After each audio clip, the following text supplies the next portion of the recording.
in that, whatever they have arrived at, for the most part, is good. From a general use case standpoint, it's really good. Like under 1500 RPM, good torque. So driving it around easily, awesome. Like third gear, 20 kilometers an hour. You're scrubbing speed to bring it down there, but it's not like it's complaining. Yeah, I just want to add a note here. Remember that Tata held an event at the racetrack at Coast, and a lot of people drove the car in that environment. I'm not sure that they drove it outside that environment or not.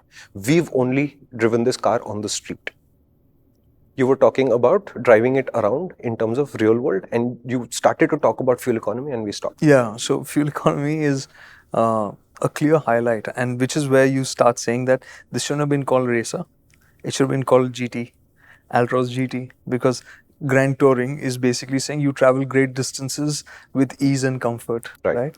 And that's what this engine delivers on, because it's relaxed when it's cruising on the highway. It's at ease at 100 kilometers an hour, and we saw fuel efficiency of over 20 kilometers an hour. I mean, I don't want to say the number. The indicated fuel efficiency was about 22 something, 23. Which is damn good. Which is really good. Yeah. And in the city, it was in the region of 13 or so, which was decent. Yeah. I wouldn't complain about that given the performance that it has to offer. Right. And the performance angle is that I want you to think of it as fast, not quick. Okay. Right? So they have made, I mean, it does feel like a car that will travel fast, but it's not a quick car, despite that horsepower. So it's efficient and effective, but it's not exciting. Yeah. Okay. So I'm not going to think of this as the immediate car that you'll get into and straight away feel like it's so zippy. Right? Whereas when we drove the Swift, which has less power, but the Swift, you know, despite that going to a 3-cylinder and all of that, it felt like it was running, you know, it would just jump off. This is not quite the same feeling. Right. And the claim figures for this, I've forgotten what the numbers are now for 0 to 100 or whatever. But I would love to see if it matches those numbers. And we were talking earlier about a car that I think is sporty. We spoke about the N-Line. And in this case, simplicity often is the key, the right balance, which is why I've always said, like, I enjoy the Baleno, I enjoy the Swift. It strikes away. Now, the new Swift is a different story. But the Baleno also, from a usability angle, is good. But it's also predictable in the way it drives. Yeah. Right? And the Altroz on that front, when we were talking about the suspension changes and all of that, so we didn't have to do anything because the weight has not changed much. Right? It's basically this engine, which is a bit more powerful. There'll be some change in the weight because of the new equipment and stuff like that, but they have not changed the weight. What I felt in that, if I had to pursue the racer angle more, that this ends up feeling like that cosmetic job. Okay. Because I would have liked to have had a bit more finesse on these fronts. Yeah. Right? The suspension to me feels not in sync between the front and the rear. Front is more tight down, it's better, more predictive, whereas the rear is a bit more loose. So driving over those twisty roads where it's a little bit bumpy, I had to watch the rear more when I was driving. The steering, I would have liked it to be faster. This is the same steering as the standard Altroz, only they've recalibrated the EPS. So you're basically making that point again, that this is effectively a cosmetic variant with minor changes at best. In no way can you consider this a racer from any angle.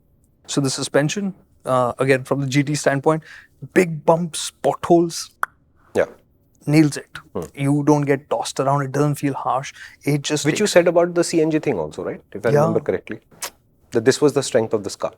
So it has this oddity though, which I will point out, that which I think they could have, if they chose to go this way or that, they could have tuned it. If they wanted to go racer way, I want better balance between front to rear.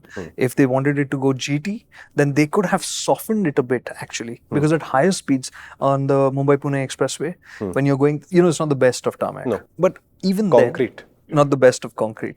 But even then, it feels a little jittery as you go faster. It just always does this. That's to remind you that it's a sporty car. Well, then that's what I'm saying. It should have done one or the other. You can't pick one somewhere. But they're picking sales over everything else, no? Correct. So this is a sales game, and I get it. It will work for more people.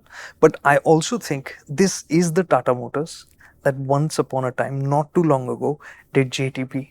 Correct. Right? The Tiago and the Tigor. Yeah, for about 2.5 seconds. Correct. And if you remember those cars, people like, I'm getting goosebumps thinking about it because I missed out on driving those cars. I didn't drive it back then at Zig. I think Arun Tushar went for it, and they came back like gushing and raving and saying like, "Oh my god, I want to drive it more." And anybody who ever drove it, said that I want to go back to that. Yeah. Right. So the GTP in that 2.5 seconds created a memory, created an emotion which Correct. has stuck with people. Yeah. The Racer is not that. The Racer is going to be that. Yeah, it's a cosmetic thingy. Look at how much he's struggling to find a word to describe this car. This is not a good sign. Yeah, because I started off with that, right? I would like this as a normal variant of the Altroz. Correct. Full stop. Done. Yeah. That is a clip from MotorInc. And what that means is, if you'd like to see more of these, you can do two things. One is stay on this channel, subscribe and watch more, or you can come to the main MotorInc channel where you'll find a much longer video that discusses this idea in a lot more detail.